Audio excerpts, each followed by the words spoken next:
Então, o espiritismo, aparentemente esta bolinha, não apareceu de repente. Antes de 1857, a altura em que foi codificada a doutrina espírita, apareceu o espiritismo com o lançamento do Livro dos Espíritos, em 18 de abril. Antes já havia uma característica no ser humano, sempre houve, que era chamada, depois do espiritismo, era chamada mediunidade, porque esse termo só apareceu aqui. Mas antes não havia o termo mediunidade, nem havia o termo médium, nem havia o termo espírita. Mas havia pessoas que tinham mediunidade. Uns eram considerados bruxos, outros eram considerados loucos. Lembramos o caso de muitos médiuns mártires na humanidade, conhecidos e a grande maioria deles desconhecidos. Recordamos, por exemplo, Joana d'Arc, em França, né? Que era médium audiente, ouvia vozes. Recordamos também, estes não foram mártires, mas os precursores do espiritismo, Emanuel Swedenborg, mais tarde Andrew Jackson Davis, que tinha como seu guia o Emanuel Swedenborg, que entretanto já tinha falecido. Lembramos também, antes do aparecimento do espiritismo, as irmãs Fox, em Hydesville, nos Estados Unidos. E quando Allan Kardec andou a pesquisar a doutrina espírita, as meninas Baudin, com 14, 15 anos aproximadamente, que foram dos médiuns mais utilizados para a compilação da doutrina espírita, né? Mas esse tema da mediunidade, conforme podemos ver ali nos cartazes, vamos tratar com mais profundidade nas jornadas de cultura espírita, no dia 21 e 22 de abril, não sei se é 21 e 22, se é 22, é isso, 21 e 22 de abril, nas Caldas da Rainha, ali no CCC. Muito bem, então podemos saber que, ou ficar com a ideia que antes de 1857 já existia essa característica que é inerente ao ser humano. Tens ali um lugar, se quiseres, Lucas, ali, uma cadeirinha ali ao fundo. Escusa estar a pé. Desde que o homem é homem que existe mediunidade, né? Mas ela só foi pesquisada com caráter científico a partir de 1857, foi a altura em que já existia o método científico, antes não existia, portanto não poderia ter sido estudada por esse. Então, nessa altura, quando Allan Kardec apresentou à sociedade o Livro dos Espíritos, aparecia uma ideia nova. Até então, o que é que as pessoas acreditavam? Tínhamos as ideias das religiões tradicionais, uns acreditavam no céu e no inferno, outros no purgatório, outros acreditavam nisto, naquilo, mas não havia nenhuma certeza, né? De repente apareceu uma ideia nova, uma ideia espiritualista que dizia que a vida continuava para além da morte, mas que não era uma crença cega. Não era nada baseada só no que cada um acreditava. Era um conjunto de ideias que tinha subjacente uma pesquisa, uma filosofia de vida que trazia consequências morais, né? E então, assim, aparece o Espiritismo, que é uma doutrina, portanto, um conjunto de ideias. Não tem a ver com doutrina, aquilo que nós, quando íamos à catequese, olha, vamos à doutrina, não. Essa era a doutrina católica. Doutrina é um conjunto de ideias, pode ser a doutrina católica, pode ser a doutrina protestante, pode ser a doutrina espírita, que não é mais uma religião, pode ser a doutrina do PSD, que agora está no Congresso, doutrina social-democrata, a doutrina democrata cristã, do CDS, a doutrina socialista, portanto, a doutrina dos benfiquistas, portanto, dos portistas. A doutrina é um conjunto de ideias na qual as pessoas se revêem, independentemente do assunto, ok? Neste caso, aparece uma doutrina que fala da vida para além da morte, assente na ciência da observação, na pesquisa. Através da ciência foram pesquisados, utilizando o método científico, foram pesquisados os factos espíritas. A filosofia vem explicar estes mesmos factos, vem dizer que são um intercâmbio entre o mundo espiritual e o mundo terreno, e a moral, e o Espiritismo vem apresentar ao homem uma moral para que ele possa ser mais feliz, realizar-se mais rapidamente, espiritualizar-se mais depressa, para assim chegar mais depressa a Deus. Muitos espíritas confundem moral com religião e põem ciência, filosofia e religião. Está completamente errado. Ou aprenderam assim, ou gostam ainda, têm saudades das saias, das batinas do passado, quase todos nós andamos lá, mas Kardec define muito bem isso. Uma religião é uma coisa criada pelo homem, a moral é algo que é universal e que tem a ver com a noção do bem e do mal e com aquilo que nós interiormente sabemos que está correto ou não. Aliás, Allan Kardec define o Espiritismo como uma doutrina filosófica de consequências morais e não uma doutrina filosófica de consequências religiosas, porque as religiões são composições do ser humano. Nós, se quisermos agora, podemos organizar, amanhã eu e a Amélia vamos, ou qualquer um de vocês, e pode constituir uma religião. Há aí tantas.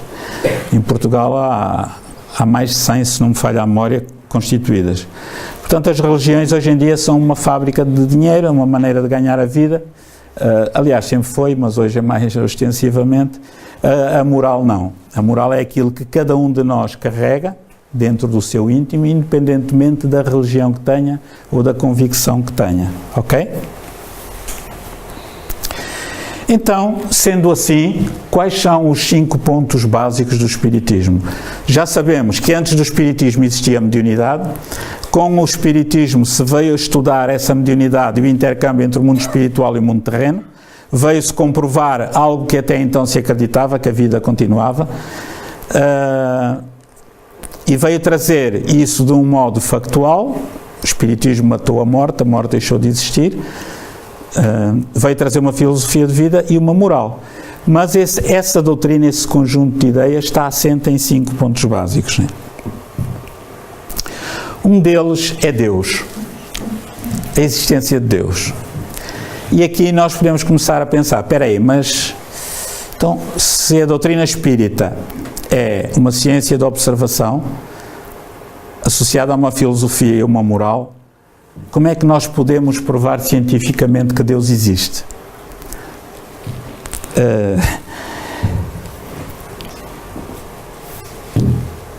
É uma questão aparentemente difícil de responder, mas muito fácil de responder. Em primeiro lugar, nós não sabemos o que é Deus. Né? Enquanto a maior parte das pessoas pensam que Deus é um homem, é um velhinho de barbas, tanto que se diz quem é Deus, né? Até se fala Deus Pai, né? Porque é que não há de ser Deus Mãe? Será que Deus tem sexo? É pai ou mãe? Portanto, são coisas que ainda trazemos dos nossos arquivos do passado. É óbvio que Deus não tem sexo, nem é um ser humano. Aprendemos da religião tradicional de onde viemos, do catolicismo, que Deus fez o homem à sua imagem e semelhança. Isto é, nós achamos que Deus fez-nos à imagem e semelhança dele, portanto, eu sou quase pertinho com Deus, hein? Portanto, Deus deve ter umas orelhinhas como eu, etc. Nada disso, né? Então, nós é que criamos um Deus à nossa imagem e semelhança. E depois vamos criando um Deus mais obtuso, um Deus mais vingativo, ou um Deus mais amoroso, conforme o grupo onde nós nos envolvemos. Né?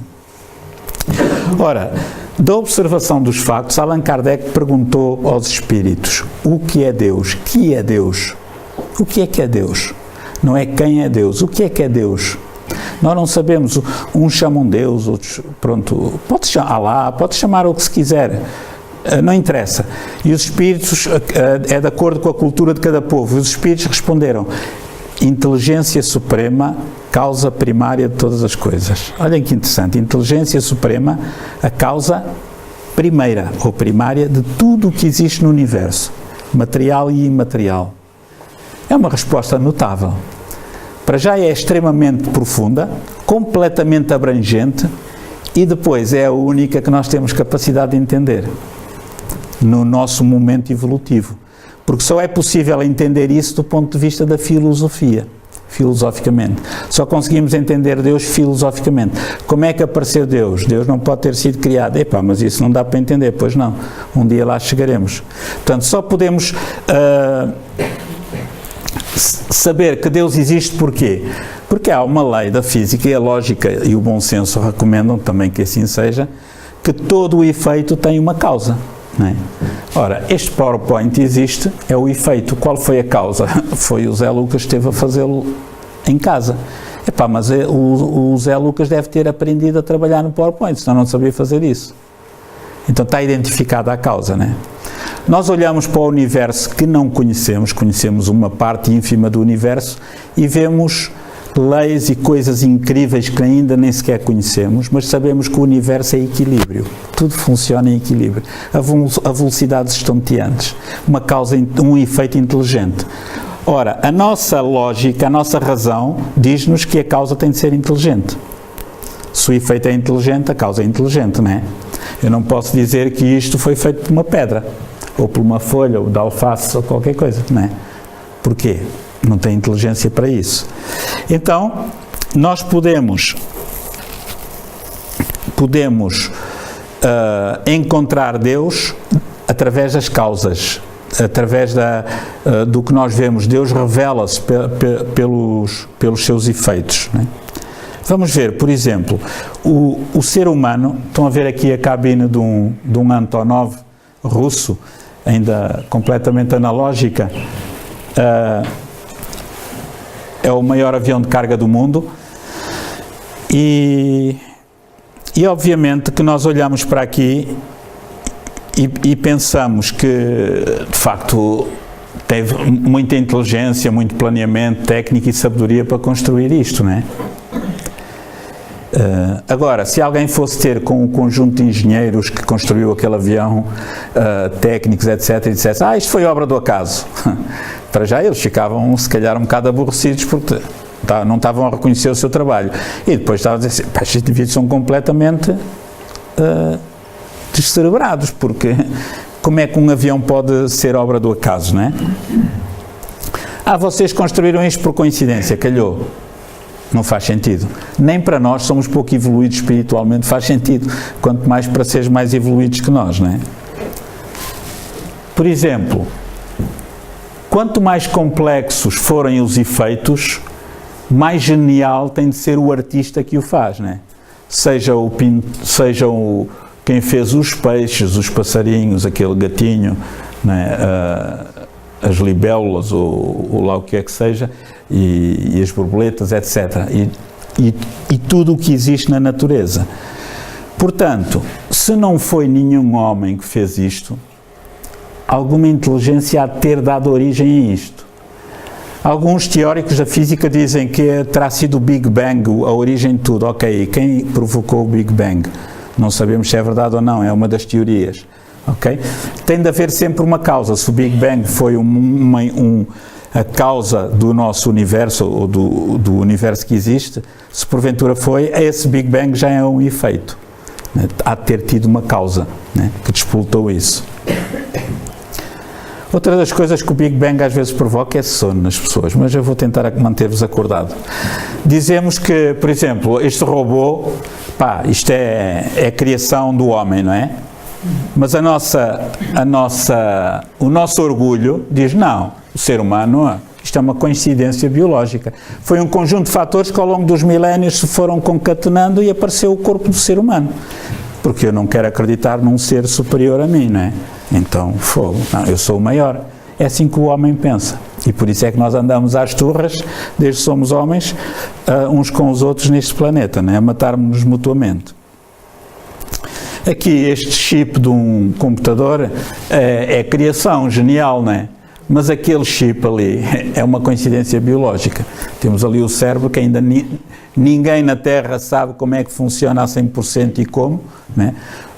A psiquiatria, apesar de estar muito evoluída, está ainda a tentar descobrir como é que funciona isso e vai apalpando, né? Vai lançando para aqui umas coisas, vão descobrindo outras, etc. Né? Mas estamos ainda na pré-história da descoberta do cérebro e, no entanto, achamos que Deus não existe. Isto foi uma coincidência. Apareceu do acaso. Quando os próprios cientistas que são materialistas, que são ateus, dizem que o acaso não existe. Isto aqui é a criação divina, né? Os asas de Portugal, as patrulhas acrobáticas, né? Isto é genial. O piloto, para fazer parte de uma patrulha acrobática, isto é genial. Isto não é por computador, isto é ali o olho. Ele tem de estar a olhar a 5 metros, 10 metros, tem ali a asa do outro avião. Eles têm de treinar muito, muito, muito, né? No entanto, o homem enche o peito. Epá, eu sou o maior, consigo fazer isto. E de facto não é para qualquer um. No entanto, se nós virmos ali as aves, né, os gansos, aquilo foi uma coincidência biológica, a informação a voarem, né? Por exemplo, aqui temos uma máquina fotográfica que dá para ir muito complexa, a tentar imitar o olho humano, dá para ir tirar fotografias ali às ondas da Nazaré e até filmar e tudo, quando elas estão mais alteradas. E aqui temos a visão, que é uma coincidência biológica para muita gente. Uma mão robótica e a mão do ser humano. Então, fazemos aqui sempre um paralelismo. Quer dizer, quando o homem cria alguma coisa, está tudo bem. Ele é um gênio. Quando é algo que o homem não criou, é uma coincidência. Apareceu algo da natureza. Não faz sentido. Então, assim, nós podemos ver que Deus manifesta-se através da sua obra, né? Vemos aqui uma obra genial do ser humano, o avião, que foi construída com base no conhecimento das aves que já existiam, né? E foi assim que eles tentaram também imitar, e ainda hoje tentam imitar as aves em alguns tipos de aviões. Temos aqui a criação, o belo fogo de artifício, né? E temos ali uma coincidência biológica, que é o fogo de artifício. Todos podemos ver hoje em dia, se seguirmos na aplicação no telemóvel, a Estação Espacial Internacional, ao passar pela zona do Polo Norte, aparecem as auroras boreais. Então, todos os dias a natureza nos proporciona este fogo de artifício, entre aspas, esta beleza da natureza. É um acaso para muita gente, né? Temos aqui o robô novamente e esta rapariga que consegue ser mais bonita que eu, não sei como, mas consegue. Portanto, e depois temos aqui a criação do ser humano, uma casa, não é? E temos ali uma coincidência. A Terra foi uma coincidência, um conjunto de calhaus que se juntaram, ferveram durante uma data de milhões de anos e depois, pronto, calhou, não é? E então, amigos, isto faz-nos pensar muito, não é? Nos quadros de Van Gogh e outros pintores, autênticas obras de arte que valem balúrdios, né? Mas ninguém dá nada por estas verdadeiras obras de arte que são as flores, né? Os malmequeres, as tulipas, enfim, tudo o resto que existe na Terra, né?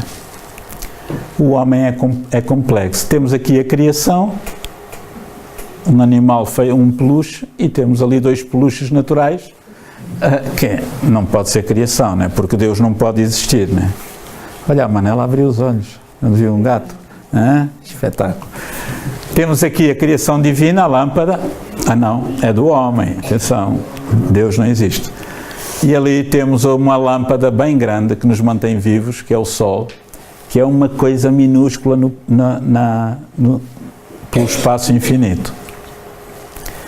Depois temos ali o colibri e temos aqui os aviões, o Sierra, um avião de descolagem vertical que aterra em qualquer parte do mundo. É um avião fantástico, porque é multi-role, baseado nas capacidades do colibri de estar geoestacionário ali, né, a debicar a flor, né? Anda para a frente, para trás, defende-se das abelhas, etc. E o homem foi aprendendo.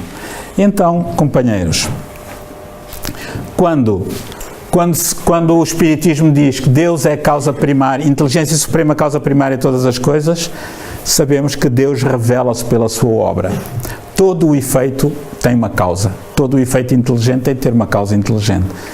Pode ser Deus, Alá, energia cósmica, um assobio, chamemos-lhe o que quiser, há de ser uma inteligência superior. O segundo ponto básico é a imortalidade da alma. Deus, imortalidade da alma. O Espiritismo vem-nos dizer que somos imortais. Mas isso já as religiões tradicionais diziam. Sim, mas as religiões tradicionais diziam por convicção, crença cega. O Espiritismo comprova a imortalidade, né? Kardec pesquisou a imortalidade e comprova-a cientificamente. Como?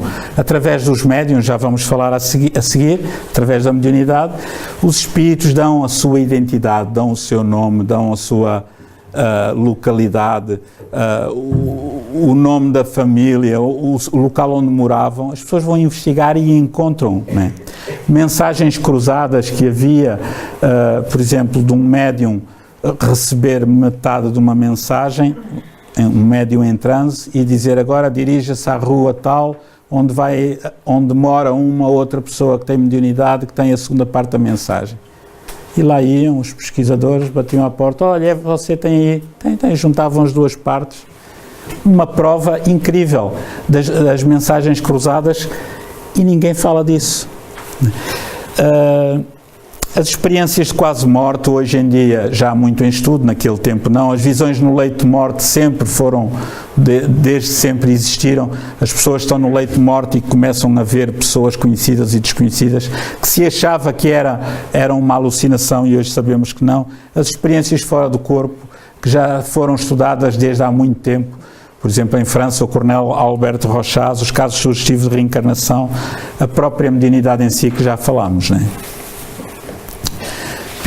Kardec descobre, pesquisa a fundo os fenómenos mediúnicos. Temos aqui fenómenos de efeitos físicos. Reparem, esta mesa é inteiriça, que é uma chamada mesa de pé de galo, né? Tem aqueles 3 pés que se utilizavam, e o médium põe ali a mão e a argola de ferro, que não tinha abertura nenhuma, aparece, levada pelos espíritos, dentro do pé da mesa, que não dava para tirar o tampo, nem dava para tirar os pés. Portanto, como é que a argola entra ali? Vemos aqui com 2 argolas, não é? Portanto, temos aqui uma animação, reparem, a argola está presa ali, as argolas, e quando o médium se concentra e impõe ali as mãos, e as argolas aparecem ali, e não se conseguem tirar, a não ser que sejam cerradas, porque a mesa é inteiriça. Então há todo um conjunto de fenómenos, de efeitos físicos, que Allan Kardec pesquisou, ok? Aqui, por exemplo, temos o início da psicografia.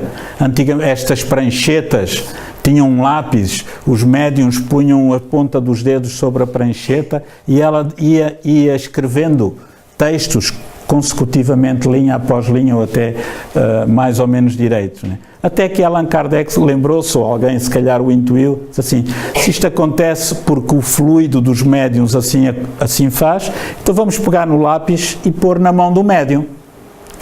E assim aconteceu. O médium em transe, com o lápis na mão, escreveu e deixou de se usar a psicografia indireta para passar a ser direta. Vemos aqui o Dr. James Gully, que era um médico que auxiliou o William Crookes, o maior físico, o maior cientista do século XIX, nas sessões de materialização com Katie King. Vemos aqui a médium Florence Cook, que está aqui em estado de inconsciência, e o espírito Katie King materializado à frente deles, foi fotografado. Vemos o Dr. James Gully a tirar o pulso ao espírito e a verificar que é diferente do pulso da médium. O peso, tudo, bocados de ectoplasma do corpo, do vestido, ele cortou para analisar, do cabelo, e quando cortava, imediatamente o vestido se recompunha. Eles levavam aquilo para análise e chegavam à conclusão que aquilo era fruto, tinha as características do ectoplasma das células do ser humano. Vemos aqui, por exemplo, uma animação do médium Daniel Douglas Home, que levitava, saía por uma janela, levitava e entrava por outra. Foi considerado o médium mais notável do século XIX. Segundo alguns dizem, esse médium teria sido Divaldo Pereira Franco. Ele não confirma nem desmente, tudo indica que tenha sido ele. Ele fazia, não era espírita na altura, fazia demonstrações incríveis por todo o lado, deixava-se investigar por toda a gente. Entretanto, houve outros cientistas que criaram equipamentos para verificar a levitação, como acontecia. Vemos ali o médium estava sentado na cadeira, tinha um mecanismo criado por este senhor, por este doutor, que verificava o peso da cadeira, não era nenhuma alucinação coletiva, o peso da cadeira mais o peso da pessoa, né? Tinha de ser equivalente quando ele levitava. E vemos aqui o famoso médium Daniel Douglas Home, né? Um médium que de facto confirmou muitos dos fenómenos estudados anteriormente por Allan Kardec. Então, dos 5 pontos básicos temos Deus, a imortalidade da alma, que é comprovada como? Através da comunicabilidade dos espíritos. É através dessa característica do ser humano da mediunidade, é através da comunicabilidade dos espíritos que eles dizem, olha, eu sou fulano, eu sou beltrano, eu vivi ali, acolá, por ali fora, né? Ainda há tempos isso aconteceu na nossa reunião mediúnica, né? Há umas 3 semanas, de uma médium ter recebido uma mensagem assinada por fulano tal, e era alguém conhecido de outra pessoa que estava na reunião, e que nós nem sabíamos, né? Já tinha falecido há pouco tempo de doença. Então, com a comunicabilidade, nós descobrimos a imortalidade, ok? As materializações de espíritos, a transcomunicação instrumental mais tarde, a transcomunicação mediúnica através de médios, as comunicações cruzadas de que já falei. Uma das maiores provas são as materializações.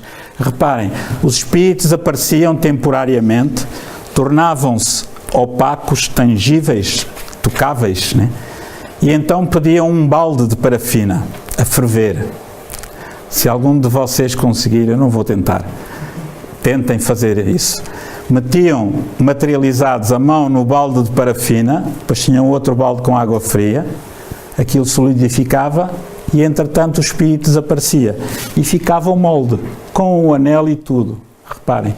Se algum de nós conseguisse fazer isso, e obviamente iria ficar queimado, mas além disso, como é que nós iríamos, com as mãos cruzadas, tirar as mãos sem partir o molde? Há outras que estão assim, entrecruzadas, né? É completamente impossível. Vemos aqui na transcomunicação instrumental Frederick Jungerson,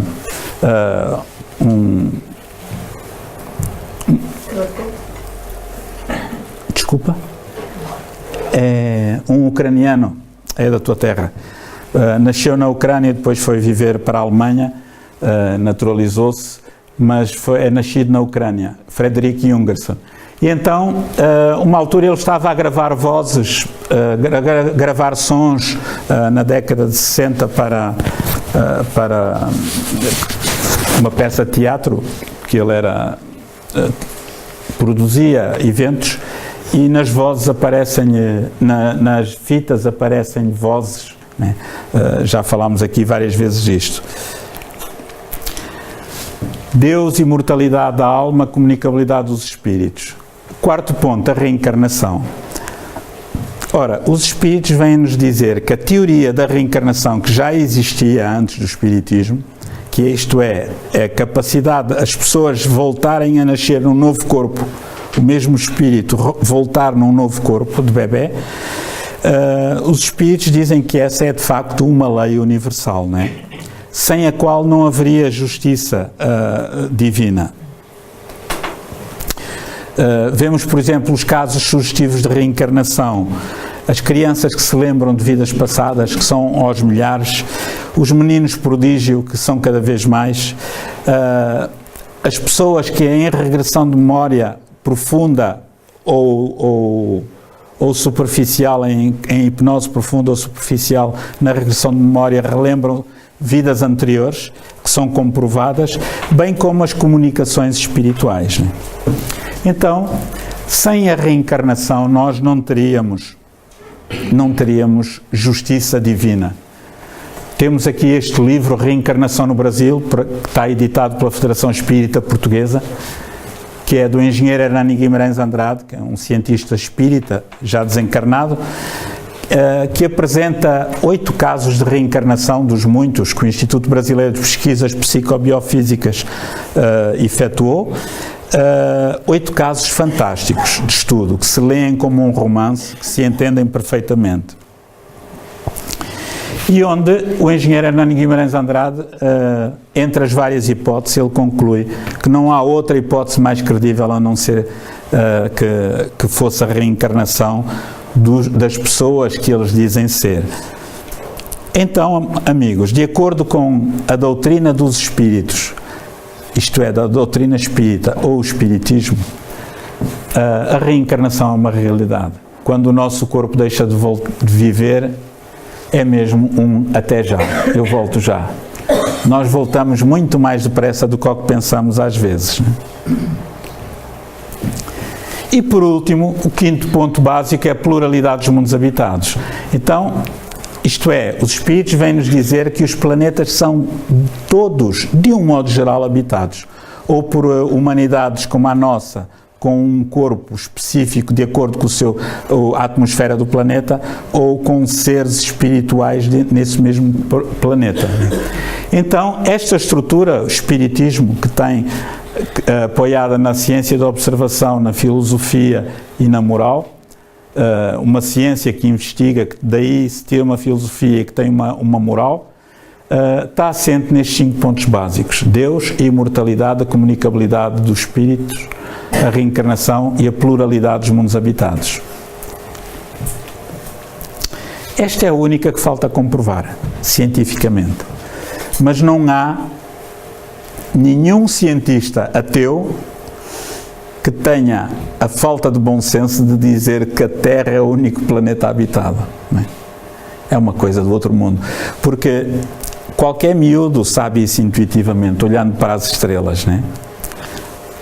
O netinho da Amélia ainda no outro dia dizia, né, pequenito, ainda usa fraldas, assim, o balão fugiu, foi para o céu, mas não há problema, quando eu morrer eu vou para lá, e parece que ninguém lhe ensinou isso, e depois encontro o balão. Olhem, a intuição do miúdo, ele já veio de lá, todos nós viemos de lá. Por isso é que os ateus, quando têm um acidente ou na iminência de um acidente, dizem, ai meu Deus. Aí depois, foi hábito, isto é um hábito.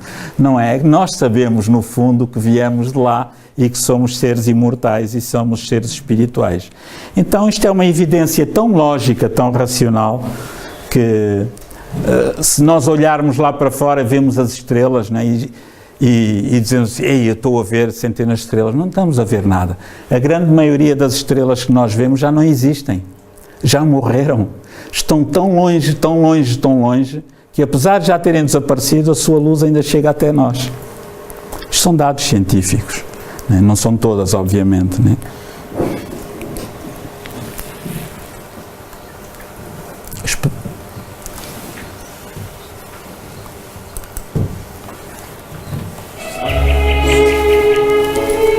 Pode-se apagar a luz, faz favor, não.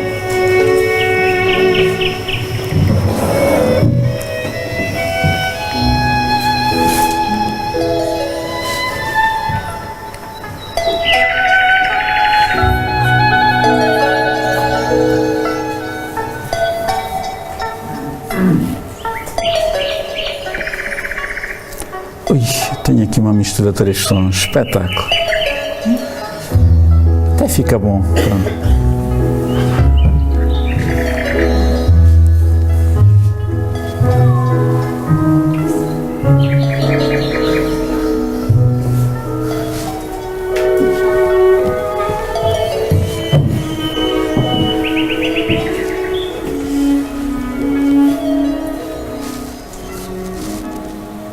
Olha o tamanho da Terra. Neptuno.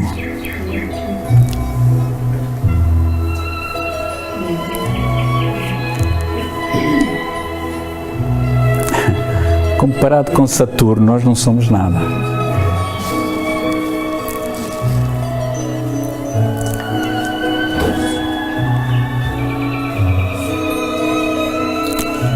Júpiter.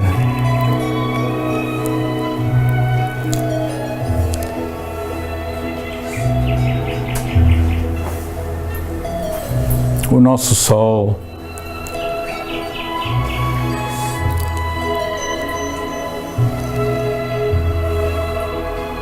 Onde é que nós estamos? Já nem se vê.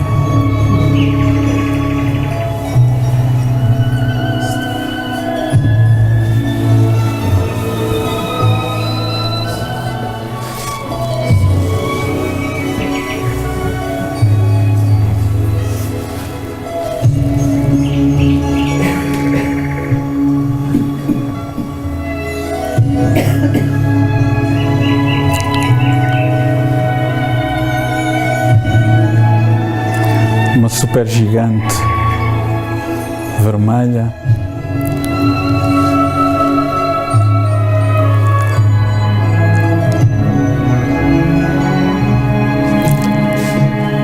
E isto é aquilo que nós conseguimos saber atualmente, né? Com os parcos telescópicos que temos.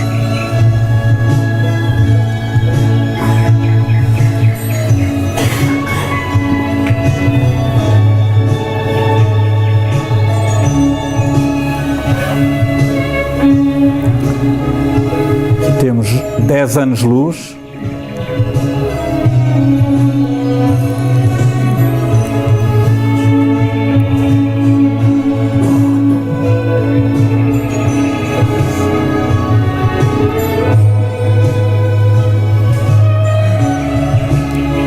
Aliás, não eram 10 anos, eram dias, aqui é que são. A nossa galáxia está ali.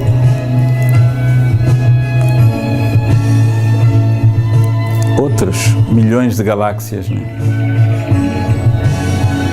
Milhões de estrelas, como o nosso Sol.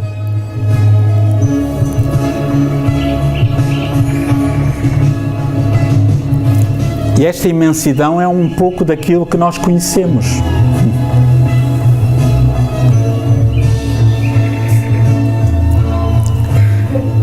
Calcula-se que hajam 200 milhões de sóis na nossa galáxia, só na nossa, como o nosso Sol.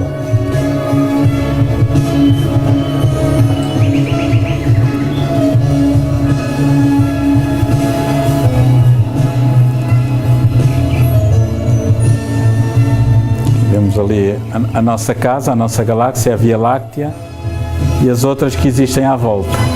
Já nem dá por ver ali a Amélia. Já não se consegue. É tão pequenina que já não se vê.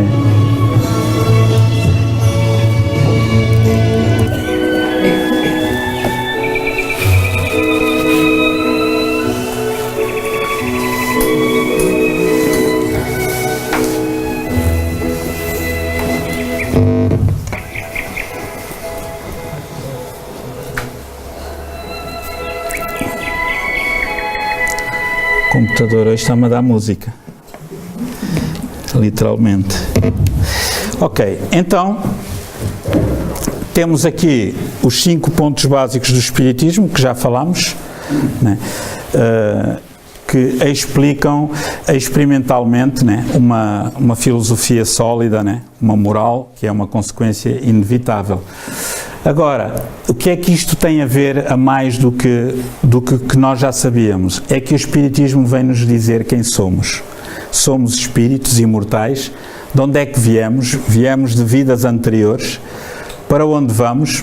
Vamos continuar a nossa viagem, como quem parou agora numa estação, num apiadeiro, ou apiadeiro terra, e a próxima vamos passar para outra apiadeiro ou para outra estação. E vem-nos explicar também o que é que estamos aqui a fazer na Terra, para evoluir moral e intelectualmente. Evoluir intelectualmente primeiro e moralmente depois, e assim passo a passo. Então aí nós vamos entender o quê? Vamos entender as causas das aflições que temos, as causas das alegrias, as causas das dissemelhanças que existem na Terra. Todos nós aqui, não há ninguém que tenha a mesma situação social. a mesma conta bancária, não tenha a mesma saúde, tenha as mesmas doenças, tenha os mesmos familiares, as mesmas alegrias, as mesmas tristezas. Não há. Somos todos diferentes, né? O Espiritismo vem-nos explicar isto, o porquê dessas dissemelhanças. Quantas vezes nós nos revoltamos? Epá, mas eu penso muitas vezes na minha mulher, ela deve pensar, mas eu merecia um homem melhor. Mas ela é que escolheu, né? Escolheu mal. Pronto, outras vezes nós pensamos assim, mas eu merecia uma mulher melhor, eu merecia um filho melhor, eu merecia uma companhia melhor, né? Aqui no centro, calhou-me isto na rifa, por aí fora. E, no entanto, os espíritos sempre nos dizem, não, conforme dizia Albert Einstein, Deus não joga aos dados. Se tu tens esta coisinha para aturar, é porque tu mereces, é teu karma, né? Cada um nasce no meio em que precisa para evoluir, na sua casa, no seu família. Mas eu não tenho nada a ver com os meus tios. Tens. Mas eu não me identifico com eles. Tens, atura-os agora, porque tu foste, se calhar, provavelmente, o causador da queda deles na vida anterior, etc. e tal. Claro, isto é muito genérico, não tem de ser assim sempre. Mas o Espiritismo diz-nos que ninguém sofre por acaso, ninguém é feliz por acaso. Nós às vezes perguntamos, mas porquê eu? Ali o Zé Manel, um homem extremamente feliz, ele não tem problemas nenhuns, porque ele já cultivou essa felicidade em vidas anteriores. É uma pessoa serena, calma, já não tem karma a resgatar. Ele vê tudo, é bom para ir buscar a morte, vai devagarinho e tal. Nós não, somos agitados e mais não sei quantos. Cada um é aquilo, não é? É aquilo que cada um é aquilo que é fruto daquilo que já conquistou. E o Espiritismo vem nos dizer isto, ok? Que nós somos fruto daquilo que nós próprios melhoramos,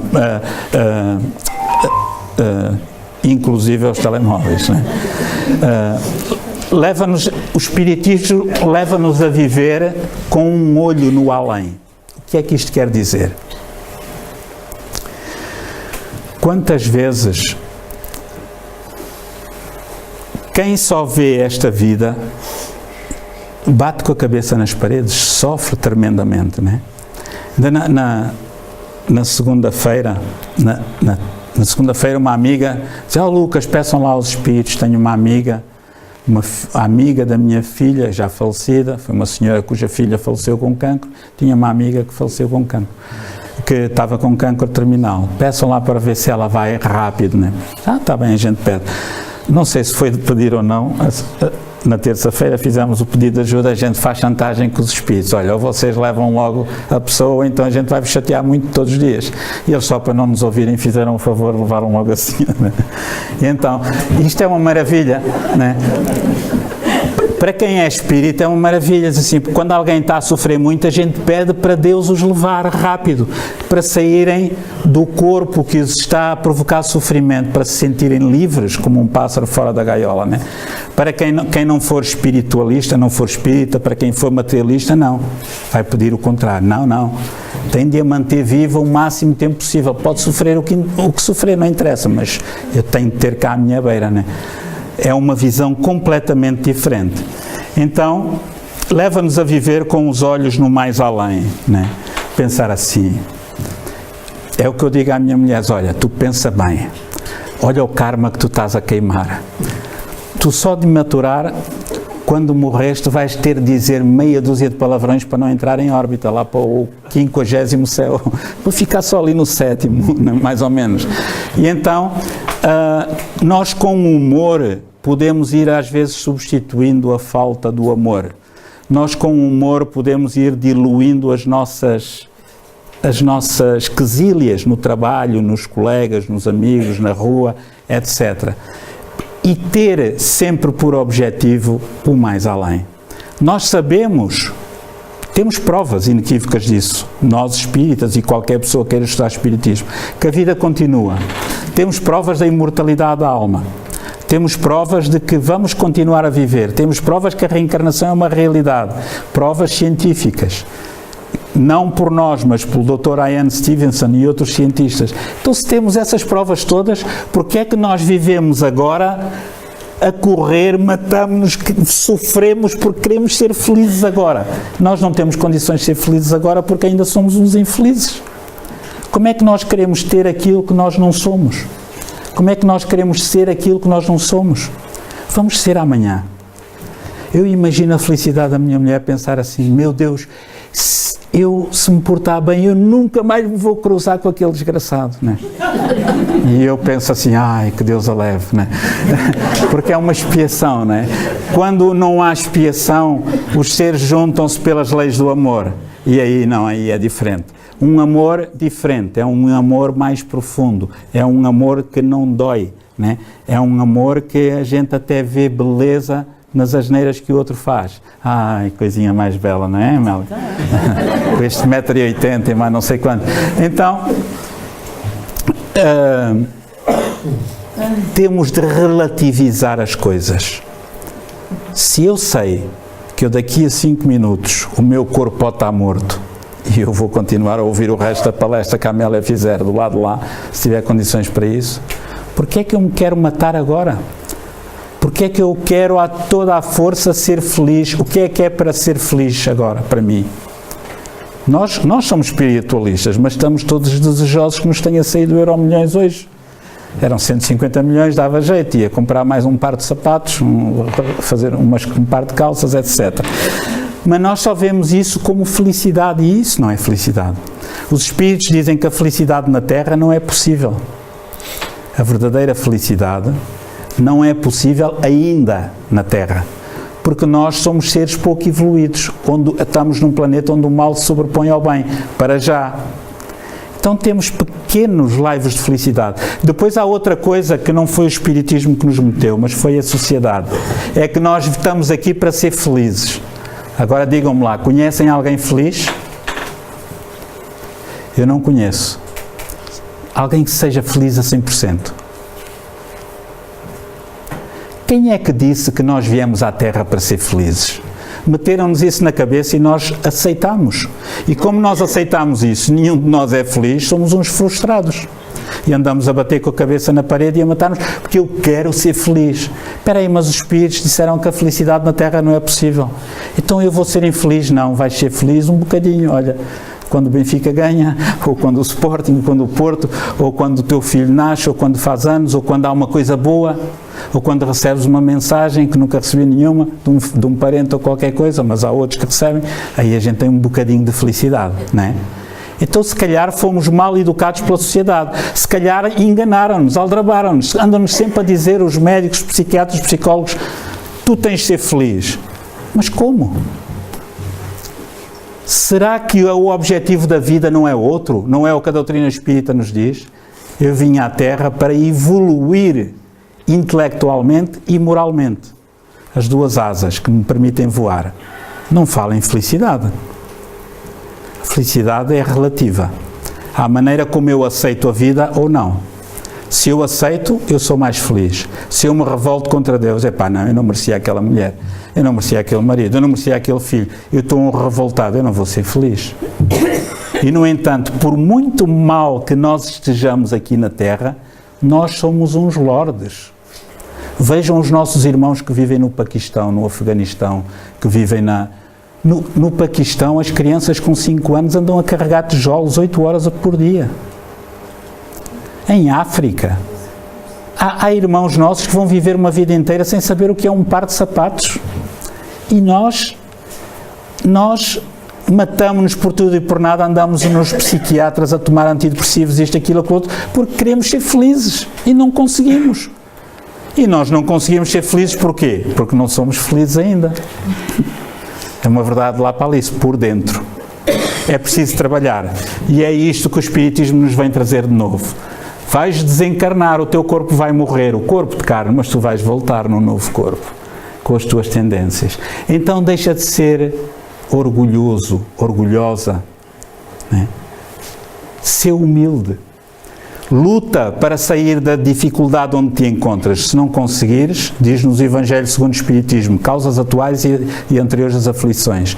Quando nós temos uma dificuldade que não é desta vida é porque vem de vidas anteriores. Vamos lutar para sair honestamente da situação. Se não conseguirmos, aceitar a vida como ela se nos desenrola. Chama-se resignação ativa. Não é aquela resignação, é vontade de Deus, que não vou fazer nada. Isso é a resignação preguiçosa, não é espírita. E entretanto, amigos, se porventura alguém aqui na Terra achar que tem problemas, depois de verem isto, digam-me, está bem?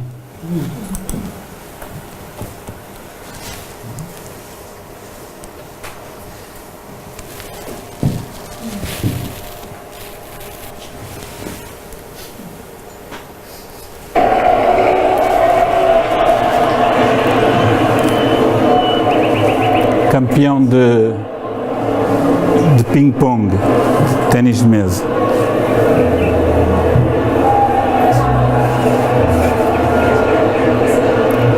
A reencarnação está ali, faltam os braços por algum motivo. O espírito domina a matéria. Ele se calhar nem é espírita, provavelmente não é. Mas está-nos a dar a nós espíritas que temos tudo, um exemplo de quê? Um exemplo de tenacidade, de que tudo é possível superar. Não há nenhum problema, por mais difícil que seja nosso aqui, de todos nós, superior ao deste homem que não tem 2 braços e que vive, luta, faz a sua vida e ainda dá uma abada em ping-pong àquela rapariga que tem os 2 braços.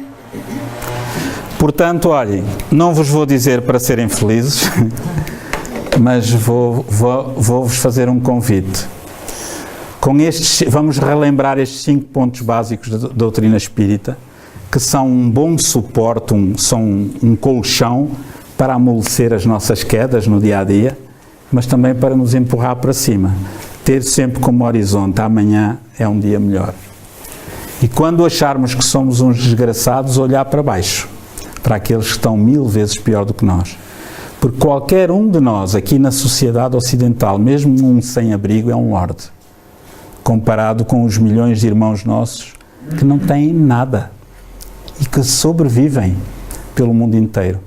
A Europa, comparado com o planeta, é um condomínio de luxo, é um bairrozinho pequenino. À volta estão os milhões de pobres, muito pobres, miseráveis, e morrem 4.500 crianças todos os dias de fome, para além das outras que não são contabilizadas. Portanto, se alguém tiver problemas, faça a favor de levantar o braço, que a gente vai tentar ajudar.